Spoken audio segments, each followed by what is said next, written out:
I have had my truck for 2 years now. Last walk around I did was a year ago, and a lot has changed since then. So I wanted to take the opportunity to update you on my 2019 Toyota Tacoma TRD off-road. A couple things before we get started. I work with a few different companies. Some offer discounts, some do not, just because of supply shortage and everything right now. So in the future they may, but either way, if you want to use those links, if you want to buy anything that I've covered in this video, I would greatly appreciate it because it helps me out a ton. If it's not through those people, I'll provide a link to everything that I talk about, just so you can get directly to what I've talked about in case it's something you're interested in. Lastly, quick plug, I just started a Patreon. I've had a few people ask me about it, so I wanted to let you know that is officially live.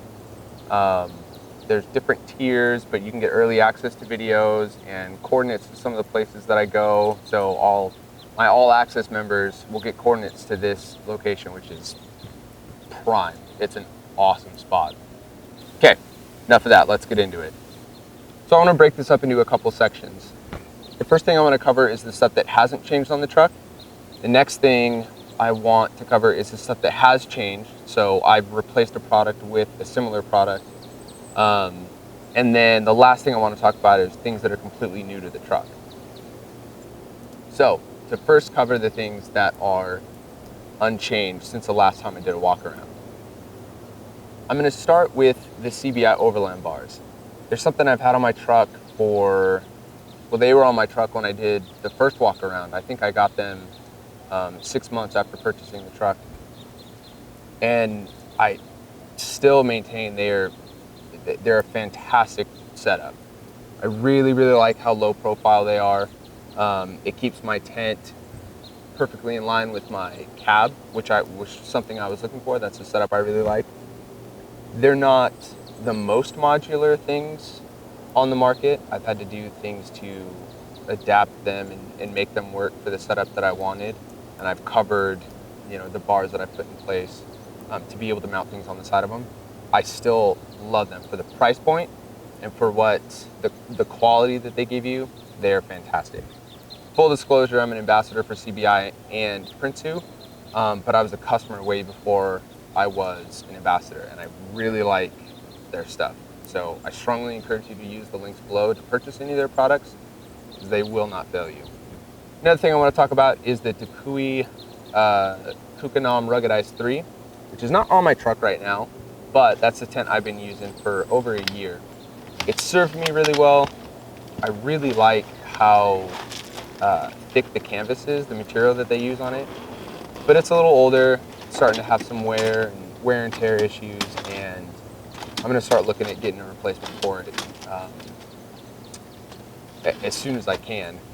But it's been a great tent, definitely to introduce me to overlanding and the concept of rooftop tent sleeping.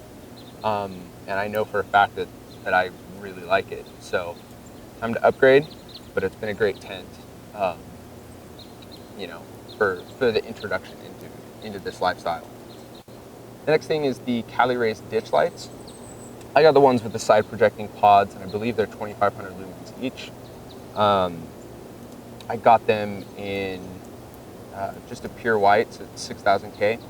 If I were to do it again, I'd love the side projecting pods, so I'd probably get them, but I would really strongly look into getting amber. Quite honestly, I don't know if they offer amber in these specific ditch lights or not, but that's something I would want to do because it's just a lot less harsh. I've been out with some people who have amber instead of the pure white, and it makes nighttime driving a whole lot easier. So, love the ditch lights. Would not get rid of them. However, I would switch over to amber. The Baja Designs SAE Squadrons that I have in the fog lights in amber. I chose the SAE because I don't know. I don't need like a ton of light projecting from those. I didn't want to blind other drivers on the road. And if I need more light, I have the ditch lights. So I went with the SAE compliant ones, and I freaking love them. The amber, even in everyday driving conditions, that contrast that it gives you. It doesn't have that shine off things like pure white does. They're so good. In fact, lighting that I'm going to do from now on, I want to get a light bar. It's going to be amber because I just think it's better for off-roading. Other thing that stayed the same is the aux beam FS2 LED bulbs, I believe. I mean, that's a simple modification. It's like $50, and a 2019 Tacoma with halogen bulb still is absurd. So, I mean, I think everyone should do that if you have a Tacoma and they didn't come with LED or HIDs.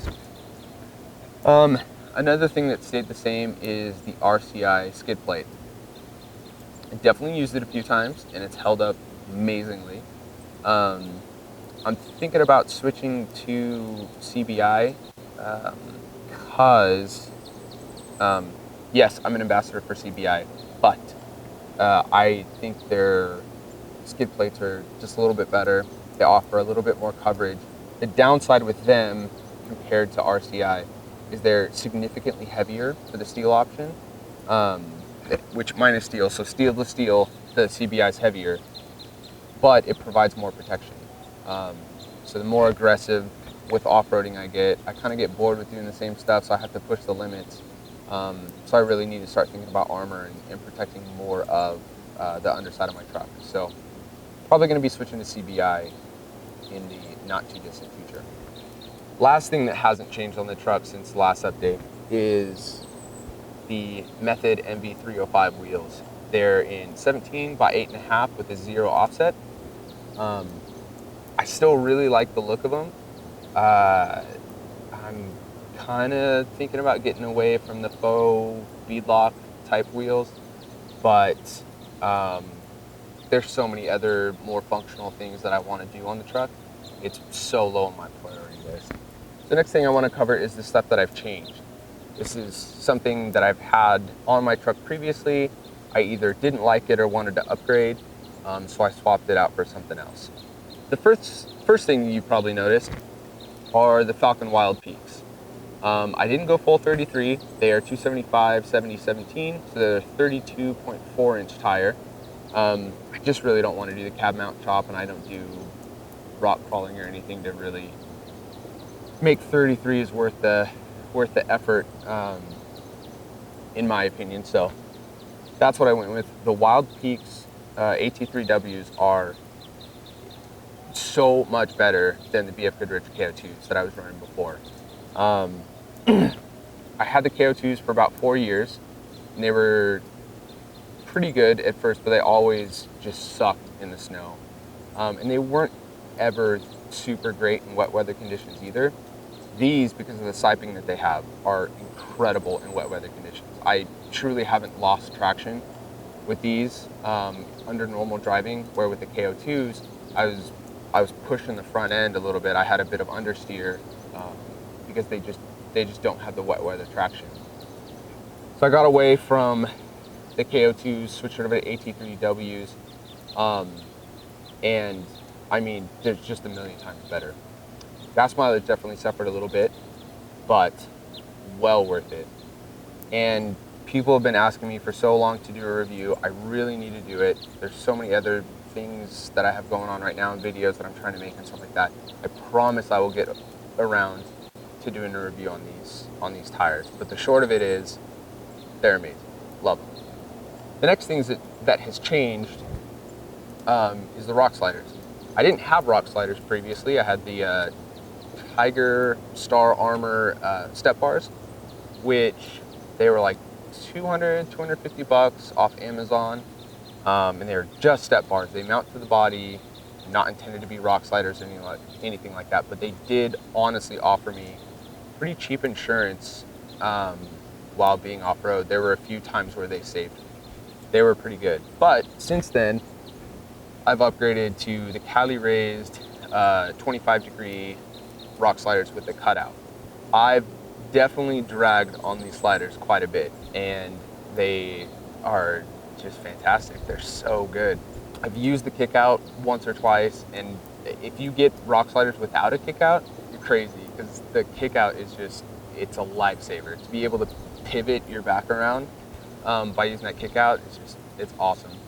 It's Cali-Raised, so quality is awesome. The finish is great on it. Haven't had any issues, even with dragging it. I still don't have any scrapes or anything on it. At least not that got through the powder coat.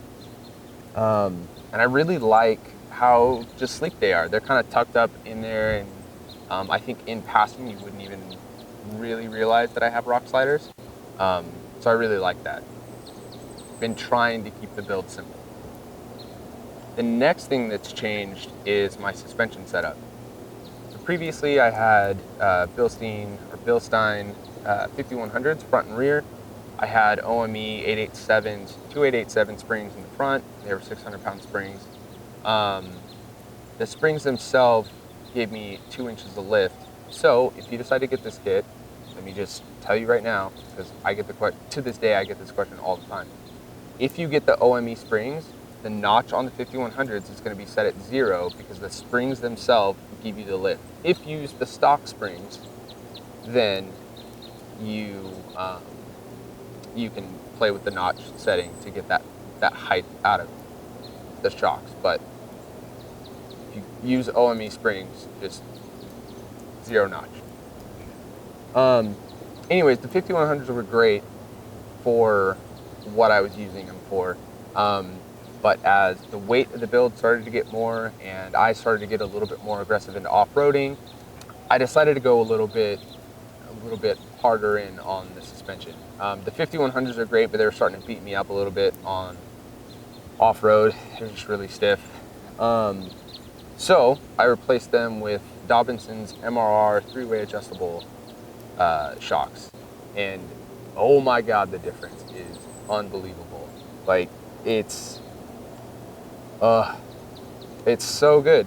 If anyone is hesitating, and you have the means, of course, because it's not a cheap upgrade, I think the difference is well worth it. I got more travel out of it, because I got the Dobinson's upper control arms as well, so it changes the geometry a little bit and allows you more travel. So I have more contact with the ground in, more aggressive situations. The way that this settles under certain conditions is far superior to the 5100s. Under heavy braking, for example, you get less dive than with the 5100s because the damping is so good. And then as soon as you come to a stop, you just settle. Like it's not this rocking, there's not a huge jolt or anything like that. You just settle perfectly.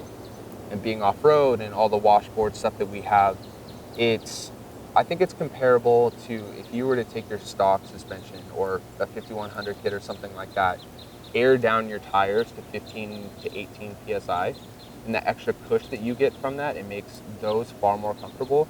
That's kind of how this feels, fully, like without airing down, but also just more responsive and more tunable. So I have 3-way adjusters, as the name says. I have a low speed compression, I have a high speed compression and rebound that I can mess with, and it makes all the difference in the world. I love this setup. It's incredible. And I have the rooftop tent off right now, so taking that additional weight off, it definitely got a bit more stiff, so I was just able to adjust the compression a little bit and it softened right back up. I love it. Can't say enough good about it. It's the best thing I've done. All right, the last thing that I want to cover is stuff that's brand new to the truck. So we'll start from the front and work our way back. The grill. I get a lot of questions about the grill. Actually, the grill was sent to me by Built NKO. Just a couple guys down in California running that company, and they're a super cool company. They've expanded their offerings. I really like supporting those entrepreneurial businesses when I can. So it's been super cool to work with them. But the Heritage Grills from Built NKO, definitely go give them some love because they're some cool guys. Next thing that's brand new to the truck is the Prince of Roof Rack. and kind of another full disclosure type of thing, that was sent to me by Prinsu. It's something I've wanted to do for a really long time, but I was kind of hesitant because I wasn't sure what I would use the rack for, and how valuable it would actually be. This might sound dramatic, but putting the Prinsu roof rack on really has just opened up a new world of modification to the truck, and comfort to the truck, to be honest. I was able to put an awning on the truck, which is something I've really wanted for a long time, and something that's also new, obviously. It's a body armor ridgeline awning in 72 inches, I believe. Forget off the top of my head. It allowed me to do that, but then all of my recovery gear and axes and saws and stuff like that, I had in the cab of my truck, and they were taking up a lot of room.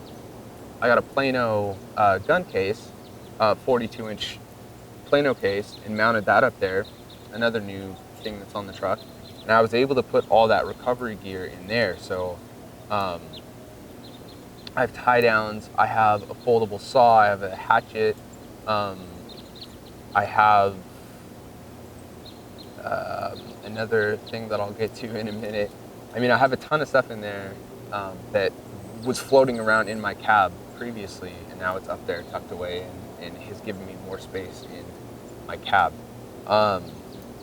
So it really has changed the truck in a massive way. I love that Prinsu rack. So I covered the gun case and the awning.